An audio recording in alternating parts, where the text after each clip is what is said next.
오늘 우리에게 주신 하나님 말씀은 구약성경 신명기 20장 10절에서 20절 말씀입니다.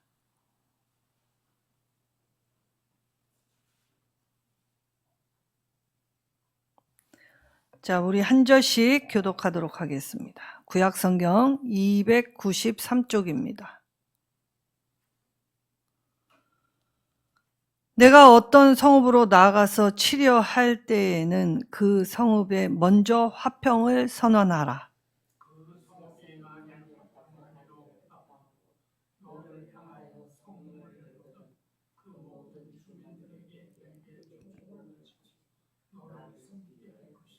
만일 너와 화평하기를 거부하고 너를 대적하여 싸우려 하거든 너는 그 성읍을 애워쌀 것이며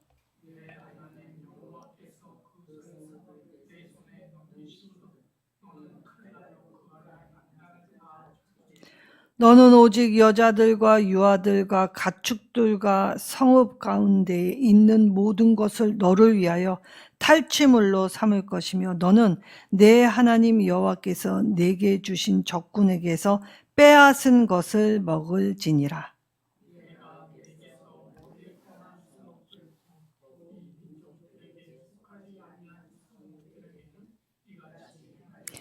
오직 내 하나님 여호와께서 내게 기업으로 주시는 이 민족들의 성읍에서는 호흡 있는 자를 하나도 살리지 말지니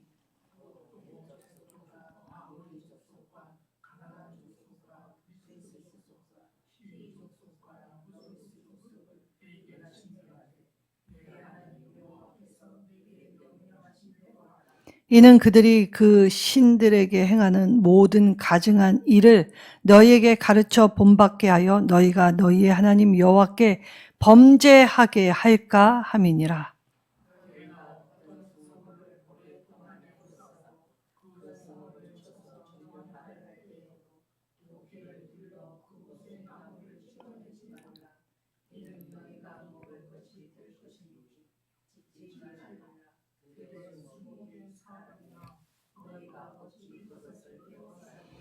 함께 읽겠습니다. 다만 과목이 아닌 수목은 찍어내어 너희와 싸우는 그 성읍을 치는 기구를 만들어 그 성읍을 함락시킬 때까지 쓸지니라.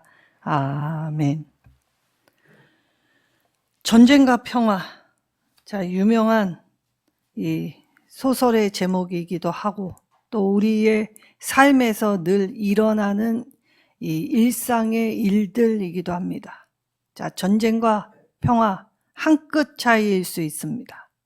자, 근데 하나님은 오늘 이 전쟁과 평화 각각을 이 가치 실현의 각 목적으로 사용되는 수단으로 우리에게 허락하여 주셨지요. 자, 어떤 여자가 있었습니다. 유복한 가정에서 많이 공부하였고 또 외모도 아름다운 여성이었다고 합니다. 자, 이 여성이 시각장애인 남자를 만나 결혼을 하겠다 할 때에 여자의 가족들이 모두 다 들고 일어났습니다. 결혼을 반대하였지요. 이 여인이 두 가지의 이유를 들어서 결혼을 감행하였습니다. 첫째는 그 남자를 너무 사랑하였기 때문입니다. 그리고 두 번째는 남들이 걸어가는 그러한 결혼 생활, 남들처럼 사는 인생이 아니라 나만의 인생을 살겠다. 내가 추구하고 내가 원하는 방향의 인생을 살겠다. 그래서 세상의 가치 기준이 아니라 자기 안에 이 사랑으로 결속된 그 사랑의 기준을 삼아서 그의 이 부족함을 자기가 볼 수 있는 면으로 메우고 세상 누구도 나에게 줄 수 없었던 참사랑을 그 남자로부터 받게 될 때에 자, 이들의 결혼 생활은 어떠하였을까라고 우리가 상상할 때 그들은 아름답게 살았습니다. 어쩌면 멀쩡한 몸을 가지고 사랑으로 결혼하였다가 자식을 낳고 사내 안 사내 하는 이들과 전혀 다른 삶을 살았다는 것이지요. 자, 그렇다면 오늘 하나님께서는 이 전쟁과 평화에 대해서 말씀을 하실 때에 우리에게 이런 신앙이 있는가라고 물으십니다. 자, 우리는 문제, 사실 피하고 싶은 것들입니다. 문제 좋아하는 사람 아무도 없지요. 그런데 하나님 앞에 우리가 하나님을 믿는 이로서 부르실 때 하나님이 우리에게 주신 능력은 이 고난에 지치고 낙담하는 것이 아니라 이 고난을 새롭게 해석할 수 있는 눈을 우리에게 허락해 주셨다는 것이죠. 그래서 고난을 통해 그 고난을 겪어갈 때 그 문제를 가지고 하나님 앞에 나와 씨름하는 사람들이 바로 믿음의 사람들입니다. 그래서 하나님, 이 고난을 통해 나에게 원하시는 것이 과연 무엇일까? 그리고 나는 이 고난 뒤에 얻게 되는 것이 어떤 것일까? 그래서 꿈꿀 수 없는 중에, 바랄 수 없는 중에 하나님의 말씀을 들어서 하나님의 말씀을 부르며 나아가게 될 때에 하나님은 때때로 우리 안에 일어나는 일들을 통해 하나님의 말씀을 먼저 주시고 그 말씀을 따라갈 것을 명령하셨습니다. 자, 10절에 자, 전쟁을 시작하기 전에 먼저 해야 되는 일이 있습니다. 평화를 선포하라, 이 화평을 선언하라라고 말씀하셨지요. 자, 그러면 이 화평, 히브리어로 샬롬입니다. 자, 샬롬은 남지도 않고 모자르지도 않은 꽉 찬 상태, 그리고 흔들림 없고, 그리고 그것이 내가 구축하는 것이 아니라 하나님으로부터 오는 것이기 때문에 이 샬롬은 이 세상이 이것을 흔들 수 없고 세상이 이것을 알 수 없는, 그래서 충만함, 가득함, 그리고 이것을 통하여서 하나님 앞에 바르게 나아감이 있는, 그래서 우리 안에 일상의 삶에 하나님의 평안을 허락하여 주셨지요. 근데 이때 평안은 이 선언을 할 때 말로 되는 것이 아닙니다. 그래서 쌍방간 조약을 이루게 되어 있지요. 평화 조약. 근데 이 평화 조약은 상호 불가침 조약이 아닙니다. 자, 오늘 하나님께서 이 전쟁을 하지 않은 상태에서 약소국이 강대국을 이 화친으로 인하여 이 봉신조약을 받아들이면 조공을 바치고 섬기면서 이 조약을 맺게 되지요. 그래서 이 조약이 성공하면 전쟁이 이루어지지 않습니다. 근데 이 조약이 사실 이루어지기 쉽습니까? 어렵습니까? 더 어렵지요. 사실 이상이라는 것은 우리의 삶에서 이것을 경험하는 것이 사실 쉽지 않습니다. 자, 오늘날에 상식이 통하는 사회라는 슬로건은 있지만 사회 구성원 안에 상식이 안 통할 때가 참 많죠. 자, 우리가 운전을 할 때에도 운전면허 자격을 취득하려면 공부해야 하고 기술을 습득해야 합니다. 그러나 운전면허 학원에서 습득한 걸 가지고 도로 주행을 나가면 생각지도 않은 변수들이 참 많지요. 그래서 이 운전을 훈련하고 계속 하다 보면 자기도 모르게 배이게 되고, 또 때로는 내가 신호를 잘 지키는 것뿐만이 아니라 상대가 잘못하는 것까지 넓게 보면서 방어 운전을 할 때 그때 안전하게 됩니다. 자, 하나님이 오늘 우리에게 이 운전면허와 같이 하나님의 백성의 자격을 주셨지만 이 자격됨으로 우리가 도로를 나가게 되면 수많은 변수들이 있죠. 근데 이때 하나님께서 이스라엘 백성들에게 가나안 땅에 들어가게 됐을 때의 전쟁은 하나님이 말씀하시는 전쟁은 세상 왕들이 추구하는 전쟁과 전혀 다른 차원이 되어야 한다라는 것을 말씀해 주셨다는 것입니다. 자, 전쟁의 승패는 군사의 수에 많고 적음에 있지 않다고 우리가 지난 시간에 말씀을 통해 보았습니다. 자, 이때 오늘 전쟁의 승패는 누가 주시냐면 11절에 내 손에 넘기신다라는 이 표현을 하십니다. 자, 세상 모든 이 주권, 나라들이 행하는 것들은 이 각 사람들, 각 나라들, 각 민족이 주도적으로 행하는 것 같아도 하나님이 통치하십니다. 그래서 이 세상의 모든 일들은 하나님의 주권 아래에 놓여져 있지요. 때로는 악인이 잠시 권세를 받는 것 같은 일도 하나님의 주권 아래에 놓여져 있다는 것입니다. 자, 이때 전쟁의 승패, 특별히 이스라엘에게 있어서 전쟁의 승패는 하나님을 의지할 때, 그리고 하나님의 손을 바라볼 때, 그래서 하나님, 이 전쟁의 결과는 하나님이시다라는 걸 분명히 밝힐 때 하나님이 우리에게 주시는 것입니다. 자, 하나님이 이스라엘을 택하실 때 택하신 이유가 분명히 성경에 나와 있죠. 수가 적었기 때문입니다. 약소국, 세상이 깔보는, 하찮게 여기는, 그리고 아무 능력이 없는 자들, 하나님이 그래서 그들을 사랑하셨고, 그래서 그들의 하나님의 능력이 그들과 함께 했기 때문에 그 하나님의 능력으로 그들이 이 강대국 앞에 당당하게 맞서 싸울 수 있게 되었죠. 자, 이때 그러면 하나님께서 이제 이 가나안 땅에 들어가서 하나님이 진멸하라라는 표현을 쓰셨습니다. 특별히 17절에 헷 족속과 아모리 족속과 가나안 족속과 브리스 족속과 히위 족속, 여부스 족속. 자, 오늘 이 나와 있는 것, 자, 가나안의 7대 족속이라고 표현을 하지요. 자, 이 7대 족속 각자가 섬기는 신이 다르고 각자가 이 생각하는 이 사고, 문화 다 다른 곳이었습니다. 근데 다 달라도 이들의 공통점이 하나 있었지요. 무엇인지 아십니까? 이들은 모두 다 죄악된 길로 걸어갔던 족속입니다. 자, 그러면 가나안 땅을 온전히 차지하고 있던 원주민 이 7족속.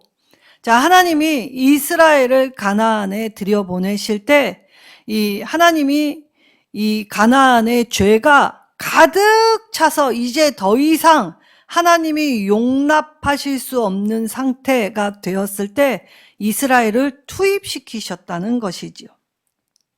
자, 그러면 이 이스라엘은 이제 이 하나님의 전쟁 헤렘에 참여하게 되었습니다. 자, 이때 진멸이라는 표현을 들으니 너무 잔혹한 일 아닐까라고 생각이 들지요. 특별히 이 16절에는 호흡 있는 자 하나도 남겨두지 말고 죽이라 라고까지도 말씀하셨습니다. 자, 그러면 하나님은 이처럼 이 잔혹한 일을 하나님의 백성에게 행하라고 하셨는가라고 할 때, 자, 하나님의 뜻 제대로 깨닫지 못하면 우리는 문자 그대로 잔혹한 일을 벌일 수밖에 없지요. 그런데 하나님의 전쟁은 제가 앞서 말씀드린 것처럼 세상 전쟁과 같지 않다고 말씀드렸습니다. 그래서 이스라엘에게 이 전쟁 또한 세상이 하는 것과 똑같이 너희가 행해서는 안 된다라고 하면서 하나님이 전쟁 시행 수칙을 당연히 주셨겠지요. 그래서 하나님의 전쟁 수행 수칙을 보면 진멸이 어떤 뜻인지를 알 수 있습니다. 자, 고대의 강대국 중에 아수르, 북이스라엘을 멸망시킨 이 민족이었죠. 근데 이 민족이 이 역사 기록물로 살펴보면 굉장히 잔혹했다고 나와 있습니다. 그래서 그랬는지는 모르겠지만 아수르는 이 고고학적으로도 유물이나 그들의 삶의 터전이 발견되기 어려울 정도로 아예 역사 속에 땅 속에 묻혀버렸습니다. 자, 그러면 아수르가 어떤 족속이었냐라고 할 때 아수르는 먼저 평화를 선언하지 않습니다. 자기의 강함을 드러내지요. 자, 자기의 강함을 드러냈는데 우습게도 자기 밑에 굴복하지 않을 때, 그때에는 가차 없이 잔인한 일을 자행할 때 인간성을 상실했습니다. 전쟁엔 인간성을 상실하는 일들이 참 많습니다. 자, 독일 나치가 유대인을 학살할 때에 그들이 행한 일들을 훗날 이 전범이라고 해서 이 재판의 자리에 가게 되었을 때 그들은 모두 다 뻔뻔하였습니다. 왜 그런지 아십니까? 그 당시에는 전쟁 중이었고 전쟁에는 자기 생명이 위험되기 때문에 자기 생명을 지키려면 자기를 공격한 적은 사람으로 여겨서는 되지 않지요. 근데 이들이 무슨 일까지 자행했습니까? 홀로코스터라는 말 들어보셨을 터이지요. 이때 인간을 생체 실험하였다라고 합니다. 자, 그래서 수많은 이 유대인들 중에 남자, 여자, 어린아이들, 노인들 가릴 것 없이 모두 이 실험에 의해 잔혹하게 죽어갔지요. 이것만 한 것이 아닙니다. 사람의 기름을 짜서 비누를 만들기도 하였고 입에 담을 수도 없는 일들을 비일비재하게 하게 다 행하였지요. 자, 이때 이 전쟁 후 전범들을 처리하게 될 때 이들은 이 뻔뻔함을 가지고 사과하지 않았습니다. 자, 그러면 왜 그랬습니까? 그 전쟁에 자기가 살려고 남을 짓밟을 때 양심이라는 게 살아있으면 전쟁의 승패에 굉장한 영향을 주기 때문에 사람 취급을 하지 않는 것입니다. 자, 전쟁. 그래서 아수르는 이제 굴복하지 않는 약소국을 어떻게 유린했냐면 모두 다 진멸, 아예 생명은 하나도 남기지 않고 죽였을 뿐만 아니라 그들이 사는 성읍의 땅에 소금을 뿌렸습니다. 아예 풀 한 포기조차 나지 않도록. 그래서 거기 사람이 아예 거주하지 못할 땅, 아주 황폐하게 피폐하게 만들어 놓았다는 것이죠. 잔혹했다. 아수르만큼 잔혹한 민족이 없을 정도로 아주 아수르는 이 보복의 씨앗을 남기지도 않았습니다. 그리고 거기 사람이 다시 살 터전, 희망의 씨앗조차도 남기지 않을 정도로 악랄했던 민족이 아수르라고 하죠. 고대에는 아수르만 그랬을까요? 그렇지 않습니다. 이 세상의 왕들은 모두 다 똑같은 방식으로 전쟁을 수행합니다. 그래서 하나님은 오늘 이스라엘을 가나안 땅에 들여보낼 때 이 전쟁 수행 규칙의 첫 번째, 이 항복하고 저항하는 도시를 구분하라고 하셨습니다. 자, 항복. 자, 자기가 약소국이라 이거는 이 싸움조차 되지 않을 때 아예 미리 항복할 때 먼저 화친을 제안하면 받아줄 것.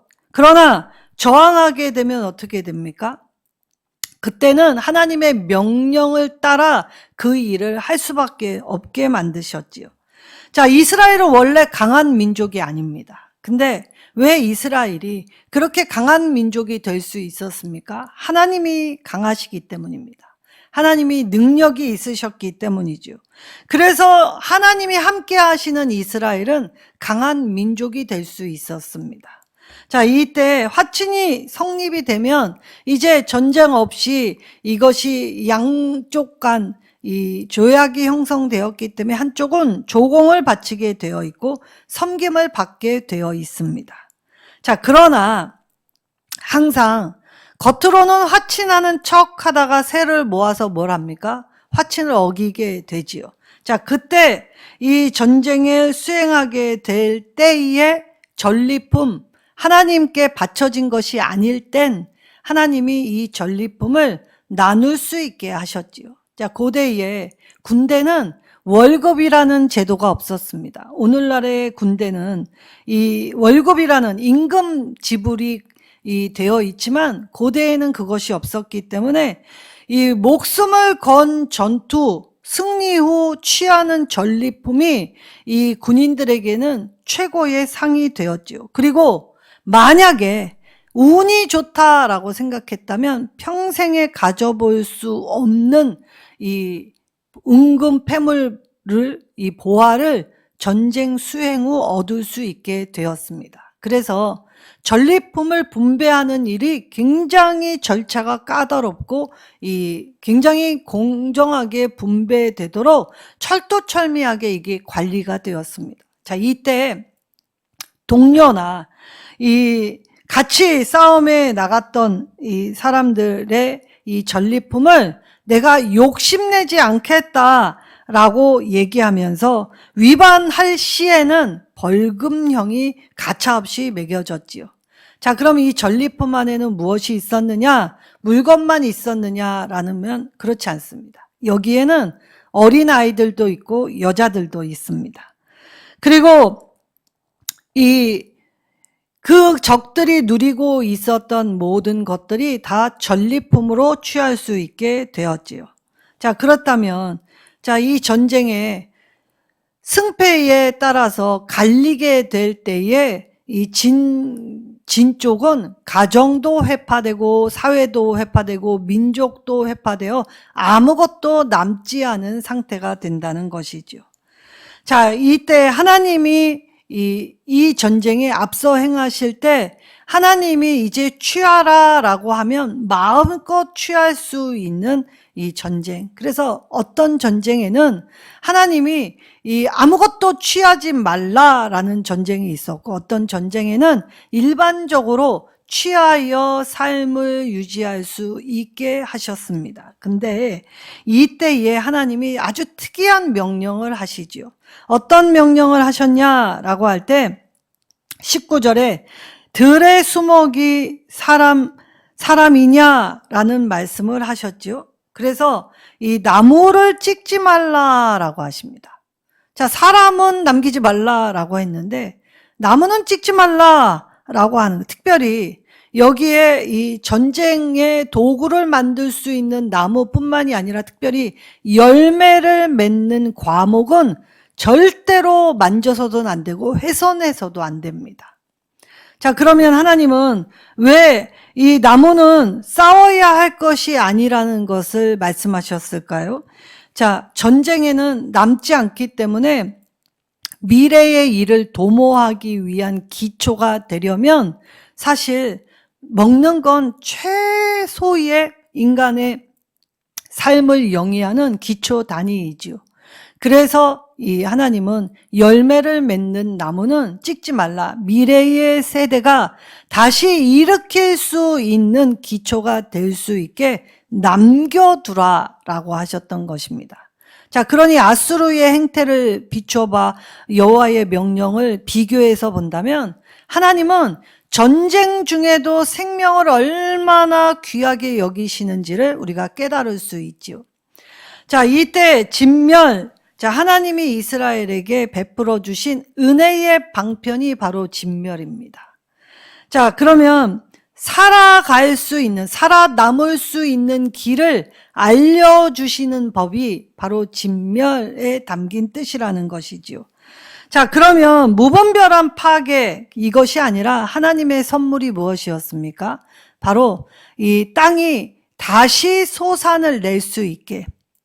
그래서 지난 시간에 이 황폐화되기 전에 누군가가 뿌려놓은 씨가 어느새 자라서 열매를 맺게 될 때 이 전쟁에서 회복되는 시간 속에서 한 해와 두 해는 거저 먹을 수 있는 하나님의 선물, 전쟁 중에도 주셨습니다.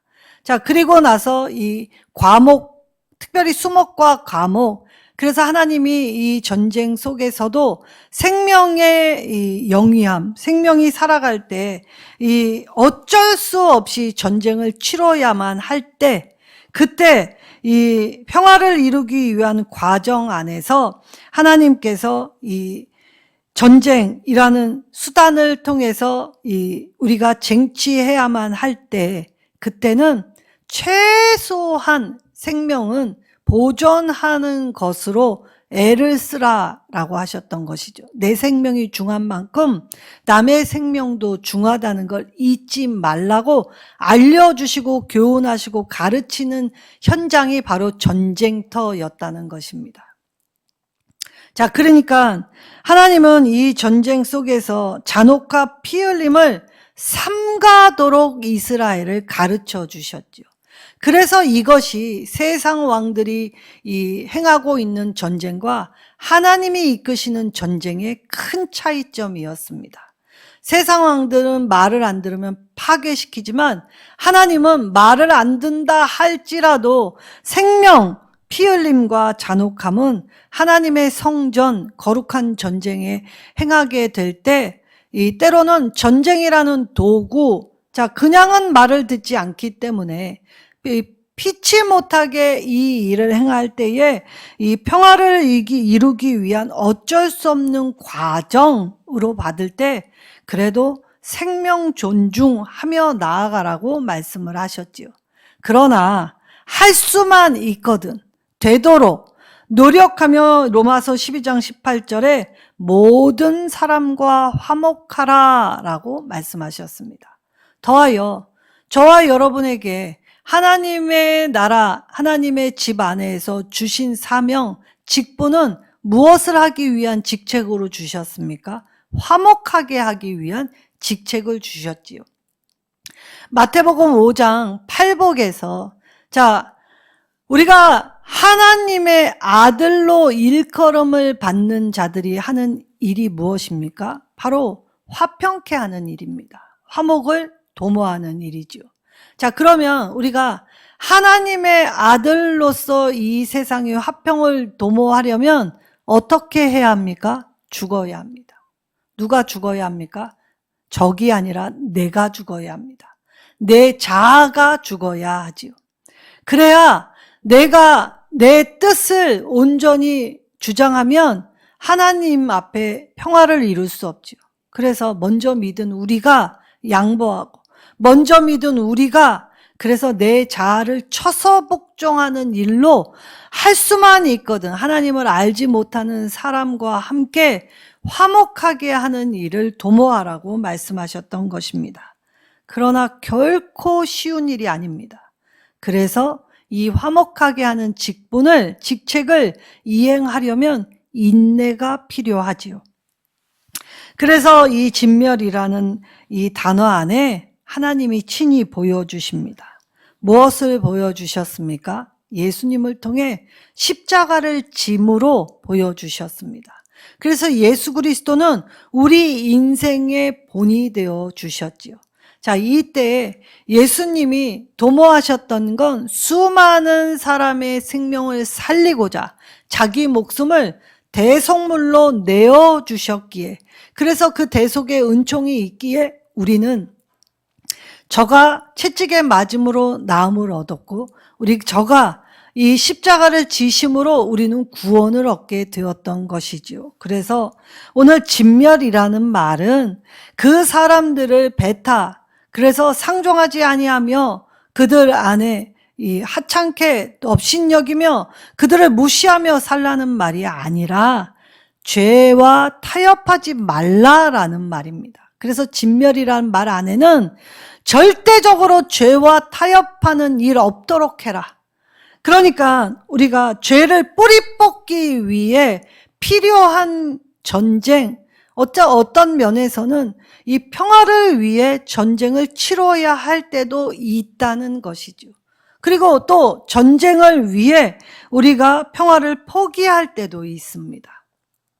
그러나 우리가 할 수만 있다면 무엇을 하라고 하셨습니까? 삶의 제1우선순위 말씀을 듣고 먼저 행해야 하는 일은 화평, 화목. 그래서 우리가 십자가, 하나님과 우리의 관계를 바로 세우고 우리와 우리 사이의 관계를 바로 세우는 일. 그래서 태도를 분명히 하라는 것입니다. 자, 특별히 목사님들이 곤란할 때 잘 쓰는 표현이 있죠. 목사님은 어느 편이십니까? 라고 물으면 목사들은 참 곤란합니다. 자, 성도들 안에는 우파와 좌파들이 있습니다. 자, 이때 이 목사님들한테 성도들이 목사님은 어느 편이십니까? 라고 물으면 나는 우파도 아니고 좌파도 아닙니다. 그러면서 뭐라고 하는지 아십니까? 하나님 편입니다. 근데 이게 굉장히 모호한 말입니다. 자, 그렇다면 오늘 하나님의 말씀 안에서는 전쟁, 가치 실현을 위해서 정말 부득이하게 치러야 할 때가 있다는 말이죠. 그래서 전쟁도 평화도 가치 실현을 위해 각 목적과 수단이 될 수 있다. 그러니까 전쟁 중에라도 화목을 도모하고 그리고 우리가 화평케 하기 위해 전쟁을 멈추는 일. 그래서 무하마드 간디가 뭐라고 합니까? 비폭력 무저항주의. 자, 근데 이 비폭력 무저항주의가 과연 무슨 힘이 있겠는가라고 했지만 영국에서 독립을 쟁취하는 놀라운 힘이 되었습니다.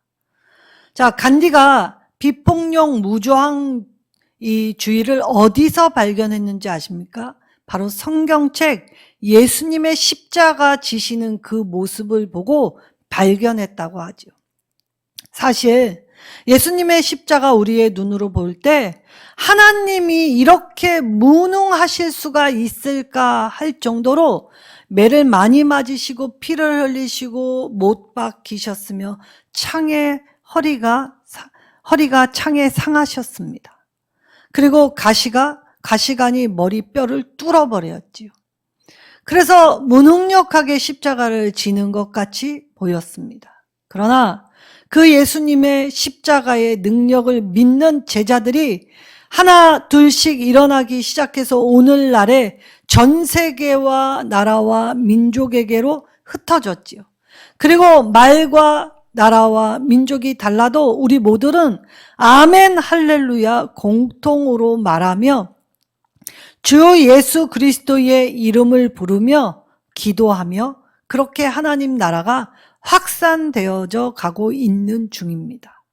자, 그러면 오늘 이스라엘을 가나안 땅에 들여보낼 때는 가나안의 7 족속의 죄악이 더 이상 하나님이 간과하시지 못할 상태까지 이르게 될 때, 죄의가 관영함이 될 때, 아예 흘러 넘치게 될 때 하나님은 이스라엘을 가나안 땅으로 들여보내셨지요. 그리고 오늘 이 전쟁법을 통해 진멸, 죄와 타협하지 말고 너희가 하나님 나라의 말씀을 듣고 그 빛된 사명, 소금된 사명으로 세상에 나아가 어둠을 밝히고 맛을 내는 직책, 그래서 화목, 십자가를 지는 일, 하나님을 알리고 또 하나님의 그 사랑을 먼저 받은 사랑으로 누군가를 대할 때 죄와는 타협하지 아니하되 우리의 태도가 하나님의 말씀 앞에 바로 서는 일, 그걸 분명히 할 때 오늘 피해 있을 수 있습니다. 우리가 하나님 나라의 일을 할 때 피해 없이 되어지는 일들이 없지요. 그런데 그 피해, 하나님이 뭐라고 말씀하신 줄 아십니까? 어쩔 수 없을 때 그래도 순수하게 순종하며 거룩을 지키고 애쓰는 너를 내가 기억한다라고 말씀하십니다. 자, 우리는 이 땅에서의 전쟁이 무분별하게 누군가를 죽이는 행위가 아니라 명분 있는 싸움이 된다고 하셨지요. 자, 우리의 명분 있는 싸움 어떤 싸움입니까? 하나님 나라의 넓힘, 하나님을 알리는 일이라는 것이죠. 그래서 신앙인의 선한 싸움 위에 하나님의 이 크신 능력이 함께 하시기에 반드시 승리케 하여 주신다고 하셨던 것입니다. 자, 전쟁, 우리도 영적 전쟁터 위에 서 있지요. 우리가 하나님의 뜻을 분별할 때 제일 먼저 가치 중심 삼아야 하는 건 삶 속에서 생명을 대하는 우리의 태도를 점검하고 또 우리가 그것을 가지고 하나님 앞에 그 사랑을 알리는 직분을 수행하라고, 사명을 수행하라고 말씀하시죠.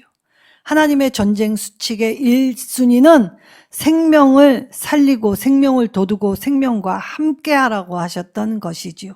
그리고 하나님 안에서는 오늘 하나님이 베푸신 은혜의 방편이 마련되어 있기 때문에 하나님의 사람들 늘 피할 곳을 마련해 주십니다. 주님은 우리의 피난처가 되어 주시지요. 그리고 살아남을 수 있는 길을 열어주십니다. 비록 피투성일일지라도 살아남아 우리가 하나님의 십자가를 지고 따를 때 비폭력, 무저항, 아무 힘없고 무능한 것 같아도 세계의 강대국들은 자기의 힘으로 역사의 뒤안길로 사라졌지만 아무 힘없는 우리의 믿음은 지금도 살아 우리의 자손에게까지 이어지는 넘치는 은혜가 될 것입니다.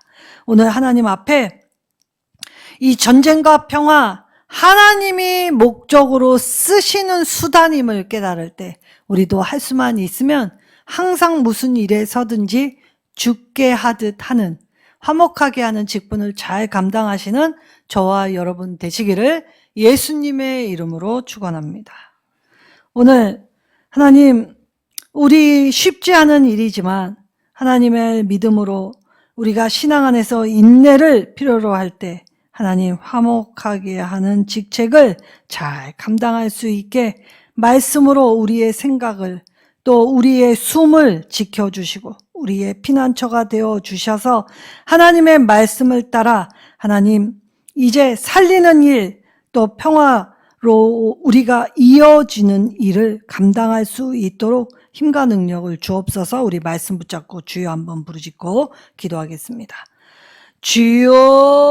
주여, 사랑과 은혜가 풍성하신 아버지 하나님 참 감사합니다. 하나님, 우리 안에 하나님이 살아서 역사하시는 말씀이 있기에 하나님 우리는 그 말씀 안에서 희망을 발견하고 생명이 있다는 사실에 감격하여 그리고 반드시 승리케 해주신다는 미래를 주님께 맡기며 이제 나의 약함을 그리고 나의 무명을 나의 힘없음을 드러내 하나님 내가 약해질 때 하나님의 강함이 하나님의 살아계심이 내 삶의 전반에 드러나고 나타나고 보여져 하나님과 동행하는 모든 순간의 아름다움을 경험하게 하여 주실 줄 믿습니다.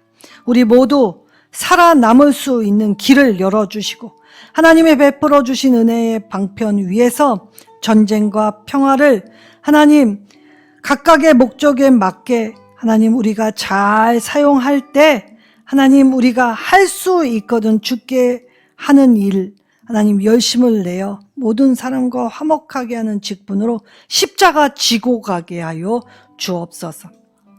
어쩔 수 없을 때에도 우리의 순수성과 거룩성을 지켜주실 걸 믿고 감사하여서 주 예수 그리스도의 이름으로 간절히 기도하옵나이다. 아멘. 우리 일선 누림교회 환우들을 위해 기도하겠습니다.